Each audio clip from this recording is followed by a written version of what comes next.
All right, well, we'll get started. Hey, everybody, good morning. All right, my name is Mike Petrilli, and I'm the president of the Thomas B. Fordham Institute. We are an education policy think tank in Washington, D.C. We also do on the ground work in the great state of Ohio, where, among other things, we are a charter school authorizer. So we wear a bunch of hats, and I am really excited to be here today and to get to moderate this panel about phone free schools. Now, I think we should have a little ground rule here, people, right? Which is, right, practice what you preach. Can we do no phones for the next hour? No looking at your phones. I mean, imagine the kids in your state, you've passed a phone ban and then you can't sit through now what is 55 minutes without looking at your phone. We didn't have yonder bags for you, but maybe we should try that next time. So yeah, maybe challenge yourself. Can you not look at your phone? That would be great.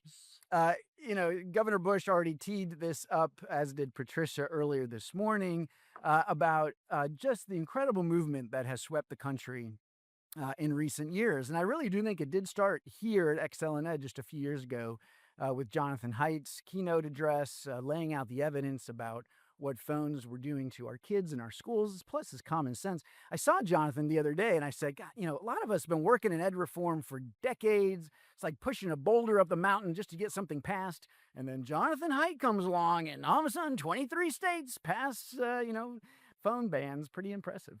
But it is exciting to see this movement. And I'm glad that it is something that is happening in blue, purple, and red states.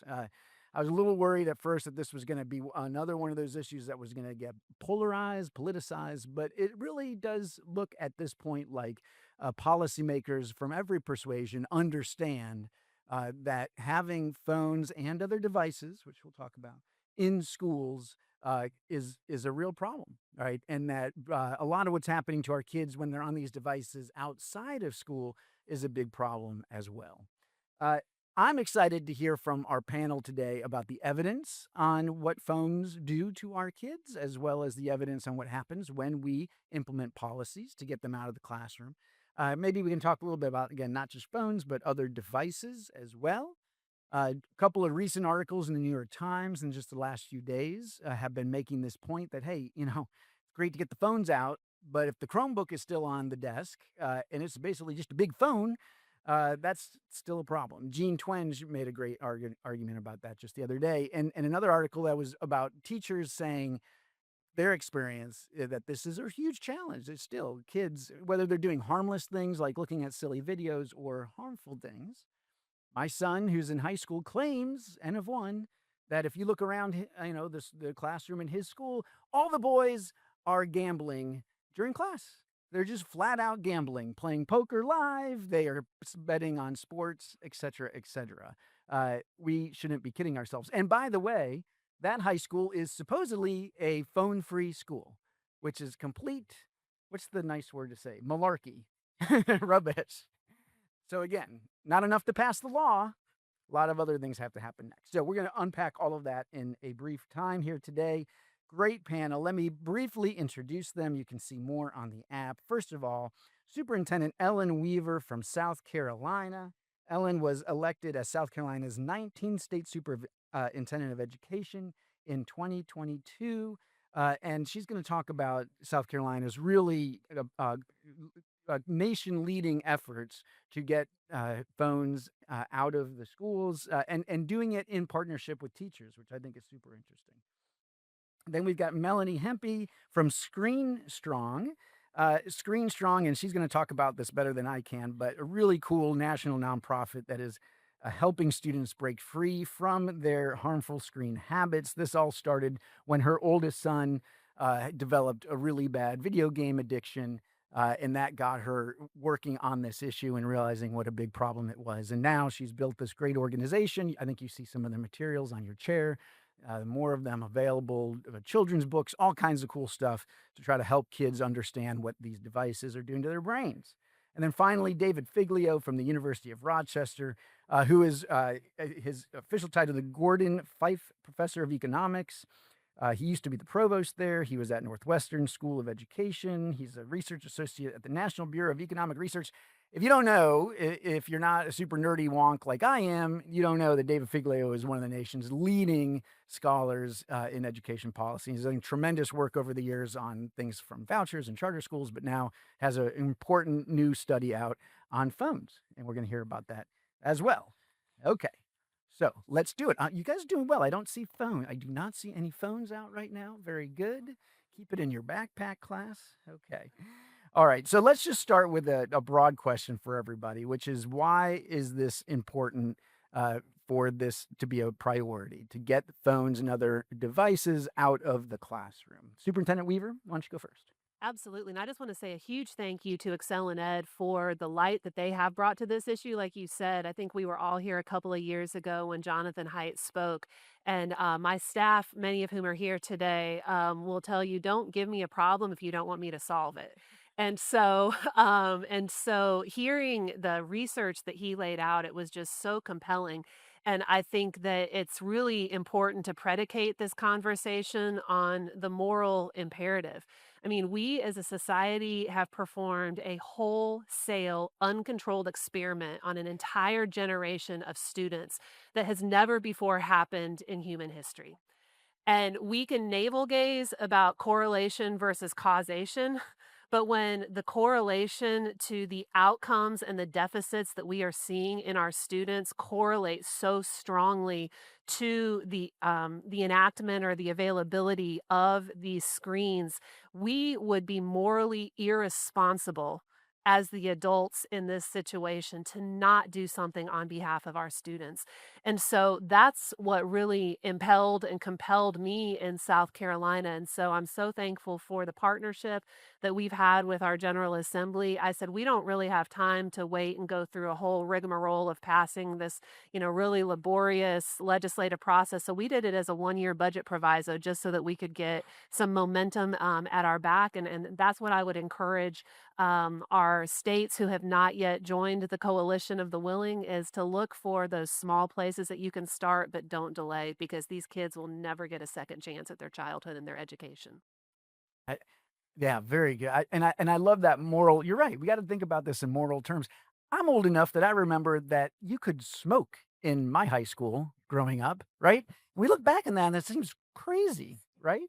And finally, people said, "Wait a minute, what are we doing? This doesn't make any sense." So, same thing, right? That the people have made this case, right? That phones are the new cigarettes. Melanie, If it were only smoking, but it's not. Smoking was a little hard to remove from schools, but everyone sort of knew that it was easy to figure out, right? I'll talk about that again in a few minutes. But I think that this issue all centers around one word, and it's detachment. I think our kids, if you could just sum it all up, and there's many words that we could use, but we are in an attachment disorder crisis. Our kids have been detached from their families. I know this personally. I was in that experimental stage with my oldest child, and we picked him up from college and he looked like he was on drugs, and I'll talk about that in a minute.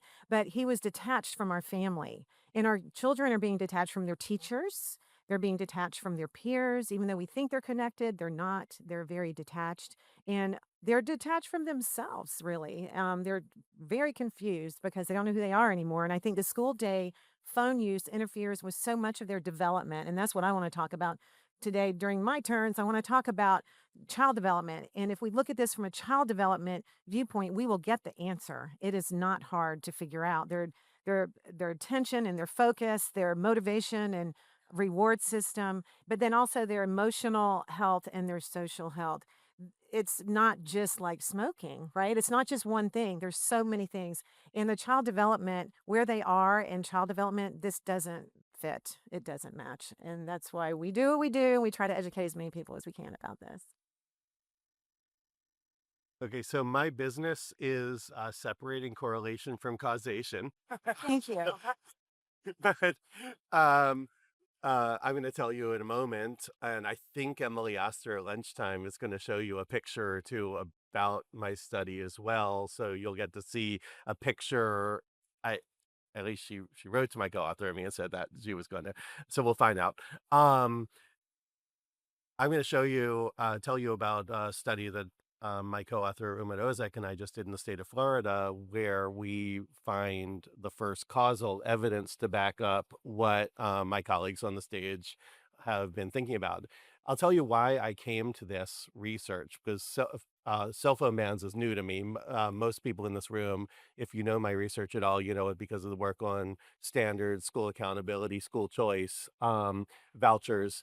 Um, I've been a university educator for 30 plus years now, and I've seen generational changes in the ability for students not only to focus, but also to relate to one another.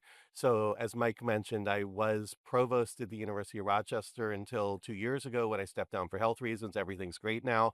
Thank goodness. Um, one of my jobs was to manage student life at the University of Rochester, and I noticed there and at Northwestern University before that that students are just having so much of a harder time interacting with one another than they used to a decade ago or 15 years ago. I can't I can't pin down that it's necessarily about the phones, but I think it's about the phones. Yeah. So that's why I'm here. Down for you. Oh, there we go. So I think it's going to be a lot of a yes and Okay. today. All right, so Melanie, let's dig in a little bit here. Tell us about the child development piece that you've been studying, and if you can, let's be real. When we think about K-12 education, there's kindergartners and there's also 12th graders. They're probably different, right? And should we be thinking about this issue somewhat differently? I personally don't think that we should. I think it is like smoking. I think that you don't let, your 10th graders smoke, but not your fourth graders, right? So I do think from a medical perspective, it's all across the board. There's no age that's better. So I want to just first by saying this is a public health crisis. This is not a parenting debate. And so I want you to think about that when you leave this room, that this is a public health crisis and we have to rely on some medical science to figure out what's going on. The other thing I want to say is that um, screens are not mandatory for kids. Really, any screen. I know, the educational screens are fine. When we talk, we do a lot of workshops. We have ambassadors that go out and do workshops in schools, and we talk about the difference between the toxic tech and the non-toxic. And so an example of a toxic activity would be playing video games in class, right? And of course, phones and social media and pornography and all that. That's the screen use that is toxic for kids. And this is really important. We are not talking about educational screens. So things like Excel spreadsheets, our kids are not getting addicted to those things. Now, Superintendent Weaver, you might be addicted to Excel, or I don't know, David, maybe you are. But once you get that one little fact square in your brain, then you can start figuring this out because it's not a puzzle anymore. Then the other thing I want to say is phones in school is not mandatory and it's not really good for every child. Right. So some kids have peanut allergies and we don't make them eat peanut butter. So I would argue that most kids are allergic to Instagram and we have to be careful that we set our policies for the most at-risk kid, which is going to be somebody in your school that's really at risk for this. So let's talk about the dopamine. Can we talk about that for a minute? Please. So when I was asked to do this panel, they were like, "Oh, you got to explain the dopamine." So it is really important to understand this. If you can understand a couple pieces of the science, then your policy decisions start getting really clear. And the one thing about screen use is that it's a high dopamine producing activity. There is an actual neurochemical thing happening in our kids' brains and in our brains, if we have to be honest. And so when I picked my son up from college, when we discovered his gaming addiction, when I looked at him with my nursing background, I'm looking at him, Adam, you are on drugs. Oh my gosh, I couldn't believe it. And he said, "No, Mom, it's not, I'm not on drugs. That video game did something to me. I've been in bed for a week. I haven't been able to go to classes. And by the way, I'm dropping out of college." And that's when I started to dive into all the research on this. So the amount of dopamine that screens produce is way past the baseline amount that a child should have. So during the day, during a normal school day, when a child is going about his day doing things, maybe they're at recess and they're playing soccer and they make a goal, they get a little bit of dopamine. Maybe they're at lunch and they talk to their friends and they get a little dopamine, but they all stay on a baseline level. And in our material, we show this to kids. We show them what that baseline level dopamine is, and that's really good. But when they get on their screens, that reward pathway gets very disrupted. It gets broken. And what happens, instead of the cue and the action and the reward, which is the way it's supposed to be, it's the cue and then it's the reward, because you start thinking about your screen, even if it's in your backpack or in your locker, and you get that little dollop of dopamine going. And then that forces the craving. I have to have my screen. So that's how the dopamine reward pathway is broken with screens. So then you have a bunch of kids who are depressed at school, even because they had that high dopamine, and guess what? When it goes up really high, eventually it has to crash.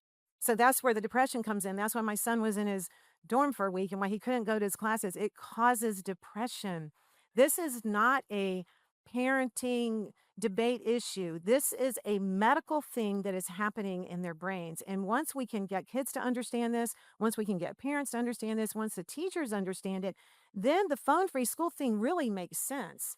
And the other thing that I want to say is that this thing about balance is really a myth. You cannot balance an addictive activity. So think about it. We balance Excel spreadsheets, okay?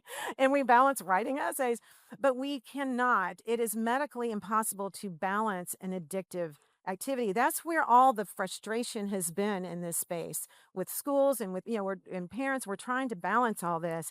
And let me just wrap up real quick. I don't want to take all the time, but let me just wrap up and say that the other thing about child development is, I want you to know about this, and y'all know this more than anybody, is that the teenage brain is not an adult brain, right? We weren't born with a fully developed frontal cortex. So we are asking our kids to do something that's very impossible for their stage of development. They are very intelligent, but they are not mature. So when we can explain this to them and when we can explain this to parents, we win this battle. We're no longer in the dark about it. And I think that we are really missing and doing a disservice to our kids in school during the time when they have this incredible window of opportunity, because, teenagers are really good at learning, but they learn good things really fast and they learn bad things really fast. And their little brains are like wet cement, and these things get all stuck in their brain. And then these habits start to become like, dried cement. So by the time they're out of school, now they're all addicted to something. They started getting addicted to their phones with the dopamine reward pathway getting broken. Then they move on to other addictions. And this is where everyone in this space has an incredible opportunity and really a goal to make our kids healthy again, by taking phones out of schools. And Mike, just to Yep. build really briefly on that. So when I visit high schools, I don't shy away from it. I take the phone policy head on and say, okay, guys, Yeah. let's talk about this. And, knowledge truly is power. And this is why I'm so excited about what Melanie is doing through ScreenStrong, is that when I have those conversations Mm. with those high school kids, we talked about brain talked about- development. yes. Yes, yes. And for if you all were at ExcelinEd last year, Johan Hari was here and talked about how even as adults, when you have been pulled out of that focus and flow, it takes you so long to get back into it. 20 minutes. Yeah, 20 minutes, which is why the day long bell to bell feature of the policy is so absolutely vital. But our kids crave the structure of focus. They crave it. And I see it day in and day out in our high schools. And when they have, when they're in South Carolina and they have these wonderful policies there, they have that time for their brain to reset. Even after 7 hours, they can get that dopamine level reset. So then when they do a math problem, they get really excited about it because it's the normal amount of dopamine that they need. And they need that time during the day for that reset to happen. Right, great. Well, then, Ellen, let's hear more about the Free to Focus campaign in South Carolina. Yeah, absolutely. So, as I mentioned, we passed a budget proviso 2 budget cycles ago. It directed the State Board of Education to develop a model policy that all of our local boards would then have to adopt. And so that implementation cycle went into full effect in January of 2025, so this year. However, we had a number of districts, and one of them, Rock Hill, actually is here with us today. Or our local superintendent there. They were very, very forward looking on this. But the gist of the policy is that we wanted to impose some uniform baseline across the state while still preserving some local autonomy in decision making. And so the non negotiable of the policy is that it is bell to bell. And we got pushback on that, but that was the non negotiable, is that it has to be bell to bell. We also said that how you choose to implement that bell to bell policy can be left up to the district. The main thing is that the phone has to be off and away for the entire day. And so, whether you are using a yonder pouch, whether you're using a locker, whether it has to be in the backpack and out of sight, whatever it is, the phone has to be off and away the entire day. We also gave our districts some flexibility in determining the progressive discipline that is attached to cell phone infractions. We felt that it was really important for them to be able to have a sense of efficacy in their local context to figure out what worked for them. But what we did stress to them is that the purpose of this phone policy is not to pull children out of the classroom. We want them to get more instruction. So focus those consequences on removing the device from the classroom, not removing the student from the classroom. We also encouraged them to look at how they could get parental buy in and make those consequences be felt by the parents as well, because I think parental partnership in this is absolutely critical. So I would say those are kind of the big frameworks pieces of the policy. There are, of course, exceptions for students who have a medical need to access their device if they're checking their insulin or something like that. We also have a provision that the local superintendent can make an exception for educational purposes, but it has to be done by the local superintendent and it can't be left up to ad hoc decision making at the building level. Great. I really love that piece. If you heard her say, making it something that the parents have to deal with, like what making them come get the phone from the school, right? That gets a parent's attention, right? And maybe gets them to enforce it as well. All right, but right, you have a policy, right? All these districts have policies, but back to my example, my own example, right? Of one, Montgomery County, Maryland, supposedly phone free, right? It's not, right? It was a bunch of malarkey because, the policy is, oh, well, you got to keep in your backpack or you got to put in the little pouches and it's not enforced.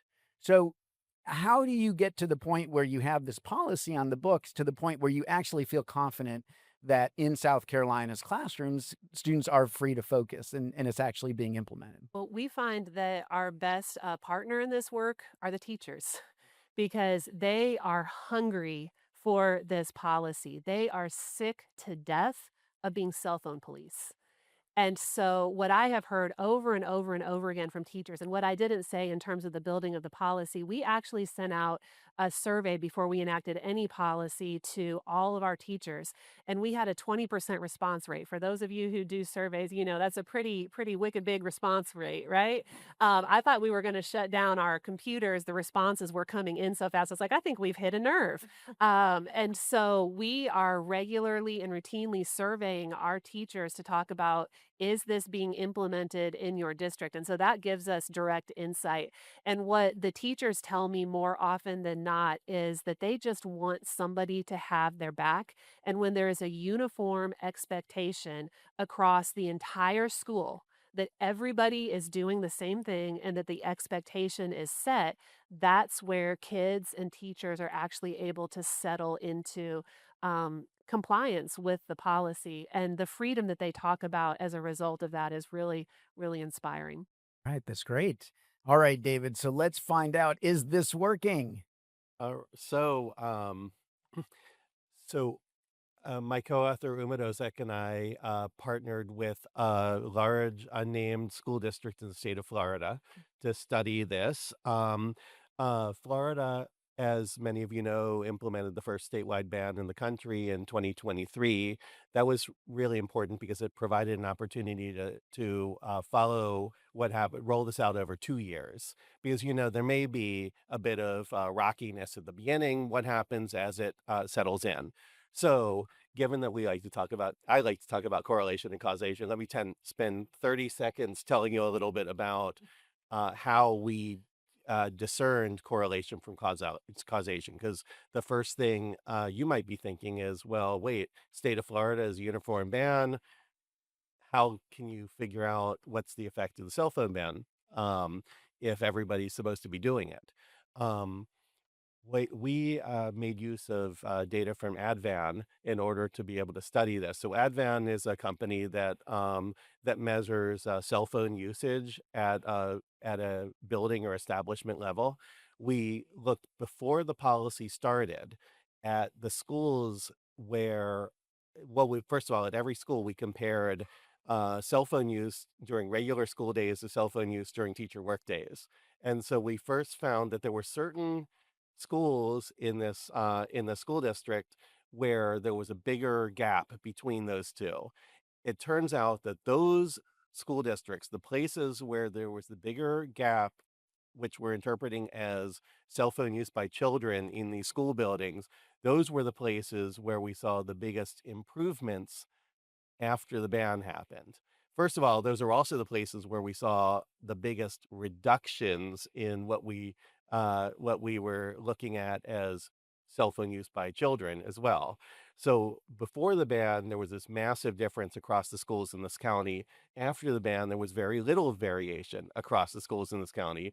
We view that as prima facie evidence that the ban was having the effect of reducing cell phone use by the children in the schools. So we found three things. First of all, we found um, meaningful reductions in the rates of unexcused absences from students in the school. We interpret that as the first piece of evidence that the cell phone ban is leading to improved student engagement, which is exactly what Melanie's and Ellen are both talking about. So there's some strong causal data for that. Second is we found that test scores improved. Again, not by a massive amount, but by a meaningful amount.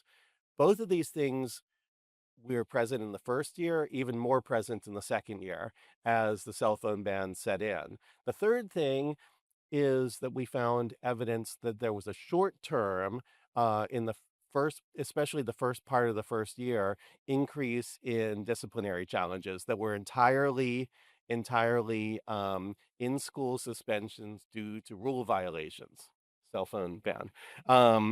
That was differentially that was differentially in school suspensions of Black students in the school. Um, and I can talk more about that if we want to, but I know Mike has a follow-up question. Well, let me ask one that's not on the script. I'm curious. This company that can track this usage. I mean, is that something? Could states or school districts use data like that to find out if their bans are working? I strongly encourage you to. There are multiple companies. Advan and SafeGraph are two companies that measure cell phone activity at a micro level. They're de-identified, so you don't have to worry, oh my gosh, they're tracking David Figlio, Ellen Weaver, right? They're not doing that. But they are looking at and each of them have different methodologies for how to handle this massive amounts of data. But it is possible to know cell phone use by hour or in every building in your states. And so it's possible to get a decent sense of that. And in fact, that's a way you can look at, for example, comparing things like teacher in service days versus regular school days. There are other ways you can work with those data, split the data in different ways that we didn't do, but you can work with one of these companies to do. I think it's a great way to do it. You want to hop in? I just want to hop in and say I'm never going to live down that correlation versus causation. I'm so glad that there is now causal evidence because that just really kind of puts wind in the sails of us who saw the correlation and said we can't wait around and we have to add to it. I'm so thankful for the work you're doing in South Carolina, and we're doing exactly that, Mike. We're working with David to see where is it being implemented well and where is it not. Super. And I have to also say, because I talk about my business being correlation versus causation. Well, one thing that we see, and I know many of you are frustrated with people in my industry, and maybe sometimes with me, although I try to be one of these academics to move more quickly than not, you sometimes have to act, right? And so if you wait until you have perfect evidence, then you're way behind the curve. And so one of the things, again, one of the reasons I'm so happy here, and I'll put out a shout out for my friends in ExcelinEd, because one of the things I really loved about I was a faculty member at University of Florida during Jeb Bush's administration, and one of the things I loved about education policy in the state of Florida during that time is was this cycle of continuous improvement. There was this focus on, okay, well, what do we think is right? But now here comes evidence. How are we going to change the policy based on the evidence? So it's like correlation and causation. We need both. I love it. All right, but the challenge is, even in a large school district, that this policy might have been interpreted in different ways, right? I mean, Ellen talked about some of this, like, well, is it bell to bell? Where does the phone actually go? How did you think about some of those nuances? Can you capture any of that in your study? No, He's no. honest. I wish we could. This is actually one of the things. Now I'll put out a plug for what I'm sure Angela Duckworth is going to talk about later on today, where she and colleagues like Hunt Alcott and Matt Jenskow and Tom D and Brian Jacob are doing this big survey all around the country, asking teachers how this was actually implemented. We can't do that. We have no clue. Maybe we could work with our district friends and they might be able to help us a little bit, but right now we have no clue. And I'll just say from the SEA perspective, strong implementation support is always helpful. And so in South Carolina, we actually put out an administrator toolkit that went along with the policy. And you may ask where we came up with free to focus. Well, it's because we wanted to talk not about what we were taking away from students, but what we were giving them. We were giving them the freedom to focus on their instruction, the freedom to focus on building friendships, and even the freedom to focus on safety. One of the big questions that often comes up is, well, what about a school emergency? And what we know from working with local law enforcement is that oftentimes mobile phone use actually makes a dangerous situation more dangerous because students aren't fully focused on the adults who are getting them to safety, or there are rumors that are getting spread and fear that is being stoked unnecessarily in a really tense situation. And so, this implementation support, we have had several of our districts who have really picked it up and run with it. And so, it's on our website. I would welcome you all to access it and to take it and to make it your own because it was certainly a helpful resource for us. All right, that's great. Melanie, the phones and other screens during schools, that's a problem. We're talking about that, but that's 6 or 7 hours a day, right? We know that where kids are really going Right. onto screens is in the afternoon and especially late at night. Sleep way down for teenagers compared to 10 or 15 years ago. That could be one of those, correlation, not causation, but maybe if you try to understand why some of the mental health and student achievement trends are going in the wrong direction. So, is there anything schools can do to try to have some impact on that when the kids aren't actually at school? Yeah, I think that the education piece is what's missing, ironically, since we're all in school, right? But the education piece on this, and which is why we have this brain development stuff, like we are explaining neuroscience to a third grader right here. We're explaining the brain development piece to kids. When I started doing this work in school specifically back in 2019, actually, because remember, I was with that early adopter to that big experiment that didn't work for my son. And I started going into schools and talking to school administrators about removing phones, even way back then. And what would happen, and I don't know if this happens in your areas, but what would happen is they would get all excited about it. They would do the big phone free policy. And then the honeymoon stage would end. And after about 6 months, all the kids had phones again, right? And I think that the missing piece is that we have to educate the students. So we love the research. Just God love you. I love all that, and we love everything you're doing with the policy. But we have to start to educate the students. Now, any of y'all remember? You can raise your hands or not. Being in middle school, where they brought the jar of the black lungs out and said, "If you smoke, this is what your lungs are going to look like."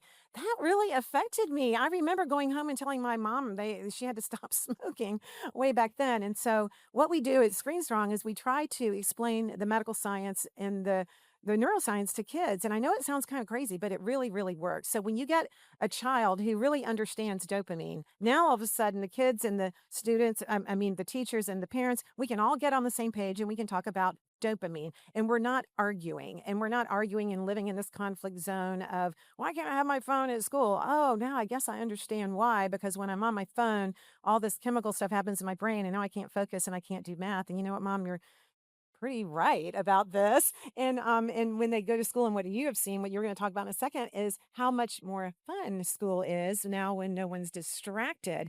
So where the gap is, we have a big gap in the education on this level for kids. Now, we also have the same material for parents. So what our job out here is to get the parents on board, to get the kids on board, so your policy works. Because without education, the policy just becomes a punishment. And with education, it really becomes prevention. So if you have policy with education, now you have prevention. And I bring all my medical experience to this because I know when I'm talking to a patient like with diabetes, for example, I will get so much better compliance with treatment if I can explain to that patient on a medical level what's happening in their body. It's like, oh, that's why I can't eat Snickers bars. And this is really important with students. If you don't educate them on what's happening, then they are not going to believe you, right? We've all been teenagers. We don't believe our parents, right? But if we can we can take that and shift it off of, well, mom says, or the teacher says, or the policy says, and bring it back to them and show them in a fun way what's happening to their body and their brains and their social life. And, you're going to have more friends if you don't have a phone. By the way, did you know that? And would tell you why. Then you're going to get the compliance. And then it's just going to be so much more fun for them. It's going to be fun for everybody.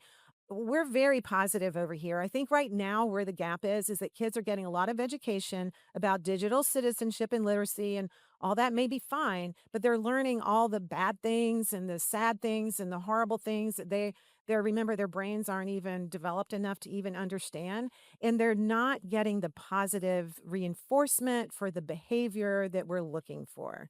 So that is what I believe is the most important thing. And we all have our thing that we think is the most important thing.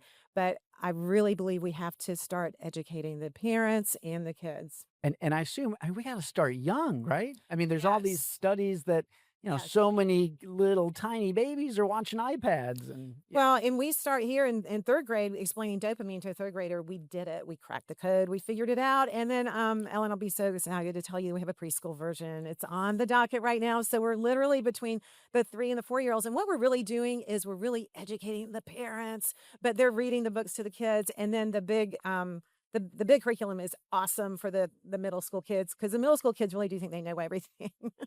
I love that you talk about this from the medical perspective because I think we need coalitions with our pediatricians. Yeah, We need to be telling absolutely. parents this in the hospital because speaking for our early childhood teachers who I speak to on a regular basis, they say we have 3 and 4-year-olds, 5-year-olds who are coming to school with no gross motor skills, no fine motor skills. Some of them aren't even potty trained, and they have all been swiping on a screen since birth. I mean, this is an epidemic. It really is. Yeah, and we have a physician program. Our physician advisor is here, Dr. Stacy. If y'all can meet her in the back at that table. And then I have Dr. Stouffer also, and they'll be in the back handing out information. We are on it. We are on it. We have fabulous graphics and wonderful posters for doctors' offices, as well as your school hallways. They love it. Pediatricians love our stuff, and our teachers do too. They're like, Melanie, that dopamine poster in my classroom, I just point to it, and now we're all on the same page. So it's very unifying. ExcelinEd worked with Up One to do a poll, and then they're releasing it in bits today about the phone stuff. One thing that's interesting when they polled parents and voters, the strongest scoring messages in favor of cell-free phone schools are that there are more personal interactions, Yeah. less personal stress for students, and less bullying, Yes. which is all very exciting. All right, I'm going to take some questions in just a moment. So if you have any, please head over there to the microphone. I keep mentioning iPads, right? So let's talk about this. When we go out of this room and we are able to look at our phones again, right? We're going to walk past a whole bunch of ed tech companies selling their wares, right? I remember not so long ago at this conference, right? A lot of talk about the excitement of digital learning. And I guess I'm just curious how we think about Ellen, you mentioned the difference between, health Toxic screens. screens, yeah. And I- they're not getting addicted to their math. I'm telling you. I hear you. I hear you. But Ellen, how do you think about this and your folk on this campaign? Because it does seem like, unless those other devices are locked down and the schools are really careful, kids are doing the same things on those devices, right? Yeah, they are. And the fact is like no matter how well we as adults think we have locked down those devices, they always find the workaround. They always find the workaround. And so, I think this is one area where we think about technology in the classroom where I do think it's appropriate to think about age appropriateness. I think it's a very different conversation talking about screens in the elementary classroom versus the middle school and high school classroom. But I do think that that framing that Jonathan Haidt has given us of screens as experience blockers is really, really powerful because there is so much in education that is about humanity and person to person engagement and interaction and interlocution.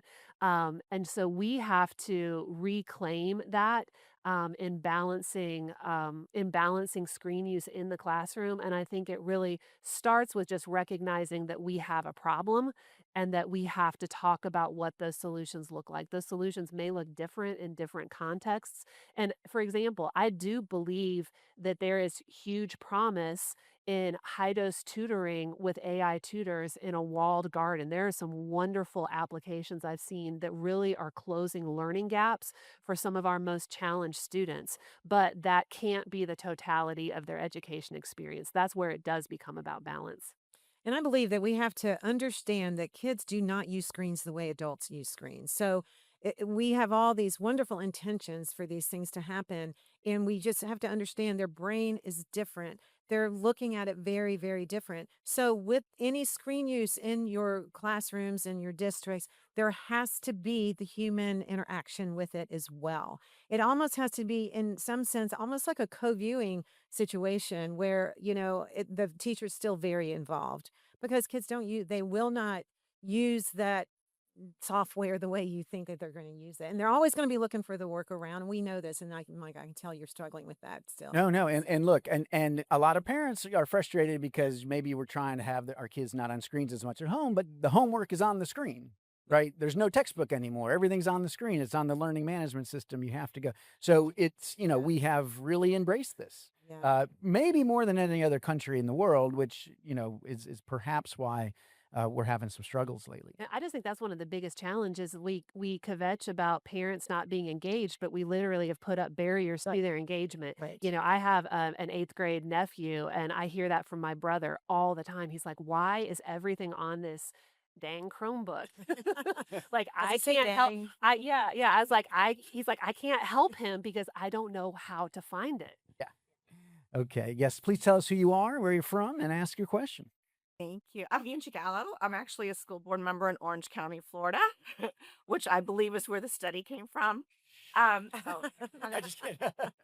I just I want to say that this has been great because being one of the first counties that actually implemented a bell to bell, that I'm still learning. Like I come here and I still learn the why behind why we did what we did, and I'll say that what we have found is kids are playing pickleball.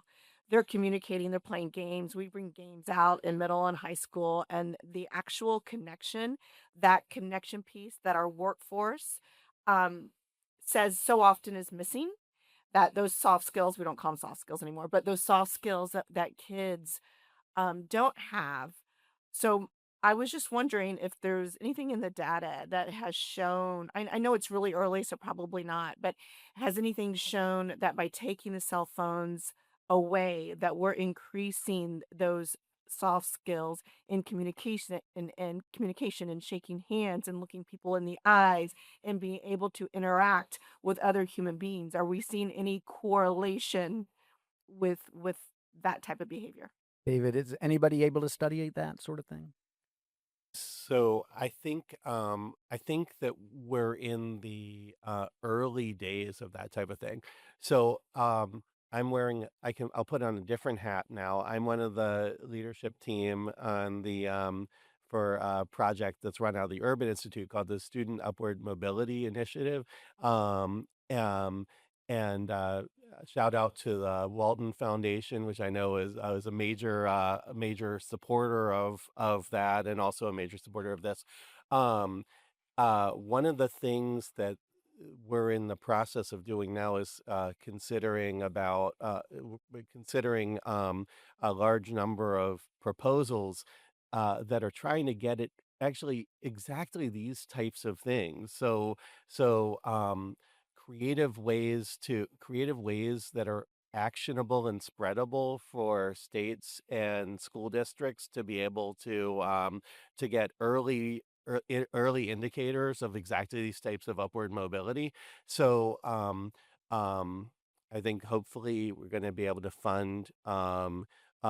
And I should also shout out to the Gates Foundation, the Joyce Foundation as well, but Walton's number one with this. Hopefully, we're going to be able to get 10, 15 really fantastic studies that will provide you all with actionable information about that in the near future.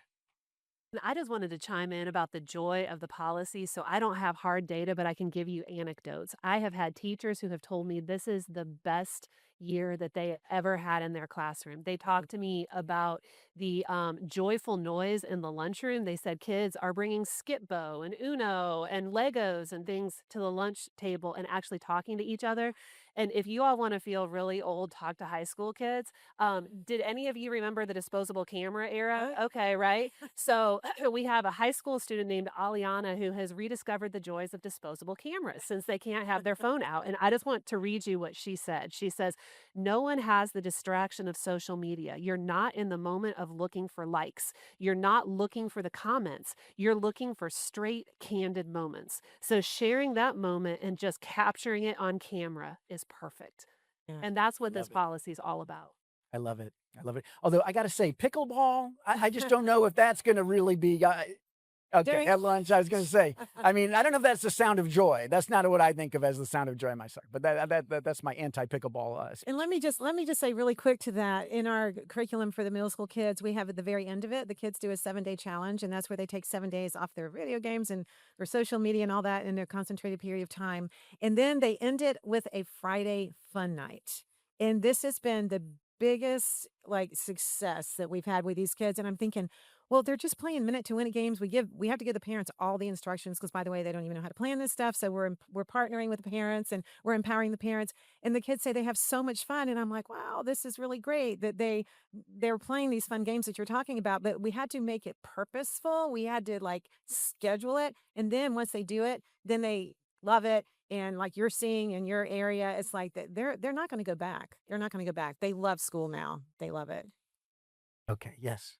Hey, I'm Brian Newsom. I'm a principal in South Carolina. I'm fortunate to work with Superintendent Weaver a lot. And I just think the biggest thing for you all to know is the courage you all had to go out and do this policy, because I had a chance to hear behind the curtain when this was coming to fruition. And a lot of parents call me as a principal and say, well, how am I going to get a hold of my kid if something happens? And I said, the same way your parents got a hold of you.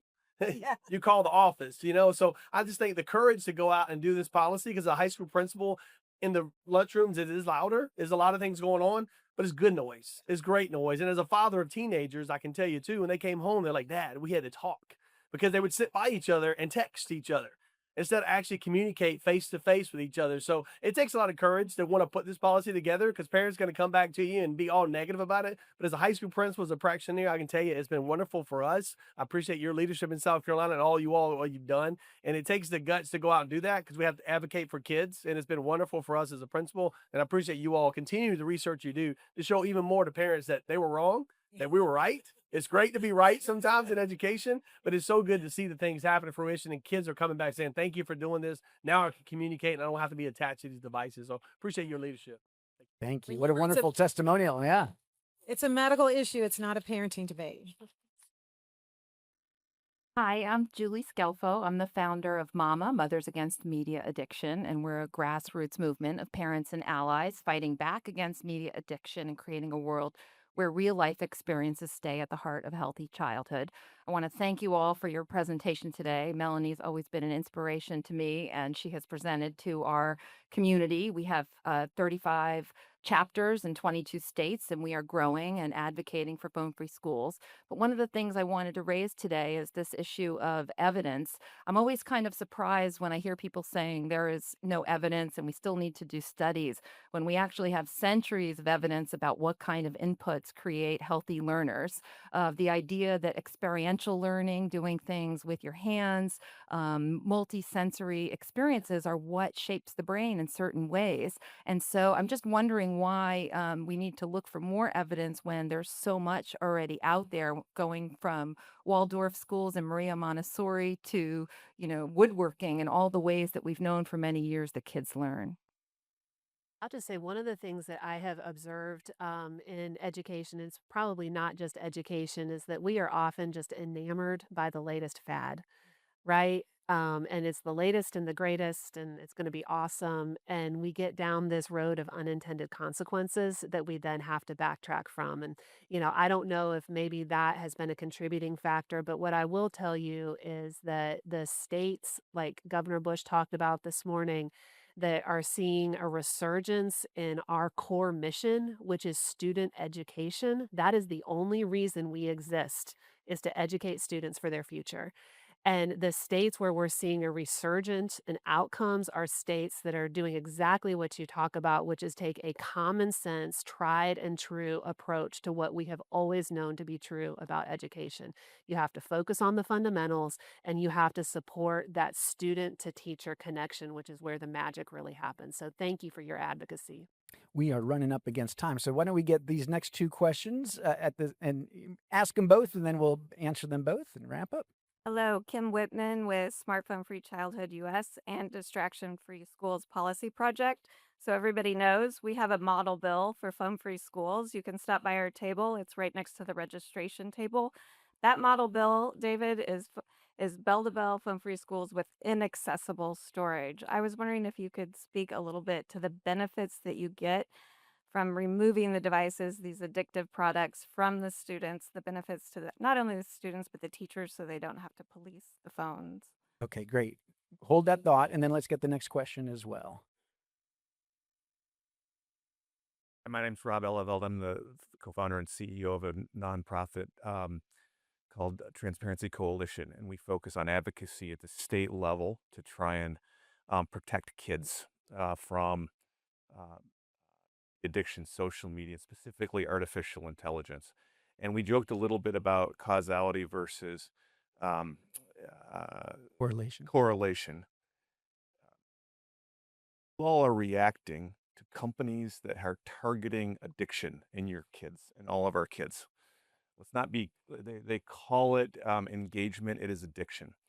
And there isn't time on the artificial intelligence side to spend a lot of time worrying about causation versus correlation. I can tell you it is more dangerous, more addictive than even social media. There's more dopamine hits. So I want everyone to just take a note that policy works. And we don't have time to wait because these companies are targeting our kids. So please know wherever state you're in, policy works because all of these folks are reacting to companies that are targeting kids. Meta started out in Atlantic City and targeting how addiction works in gambling to target kids. So please continue with these folks on policy around these issues. All right, thank you. All right, so this question about making the phones completely inaccessible, I assume by like lockers, that sort of thing, rather than, oh, just keep it in your backpack or put it over here in a cubby. So, sure. So first of all, I'd also like to say, as part of a member of the industry that's often saying, hold your horses, hold your horses, hold your horses, wait for the evidence. As I mentioned earlier, I actually really think the best type of work is when we have policy, we do the thing, I would say over the course of my career, 80% of the things that people thought were common sense, I found to actually be true, and the other 20% weren't. And so by continuing to study and refine on the things, refine that way, here's a case in which I think there's common sense that I suspect is going to be strongly backed up by the evidence as we continue on that we want to make the phones inaccessible. Here's why. I mentioned the two pieces of good news and one piece of maybe bad news regarding the cell phone ban that we were talking about in the unnamed school district. I will neither confirm nor deny what what our friend suggested. the piece of the negative consequence that we were talking about had to do with the increase in in school suspensions that was going on. Well, we were able to determine that was entirely due to rule violations. And so we know, again, I'm 55 years old. I just 5 seconds ago felt my phone buzz and I got a dopamine hit. I felt it. I know it. Right. Now imagine a 13-year-old, right? It's we're asking the impossible of children, of adults too, frankly, but we're asking the impossible of children to just ignore all of those stimuli. And so I'm one of these people who feels like who feels very strongly that as the evidence rolls out, I bet it's going to be consistent with exactly this point, that make the phones inaccessible and you're going to not have that unintended negative consequence. Hey, we are at time. Please join me in thanking our fantastic panel.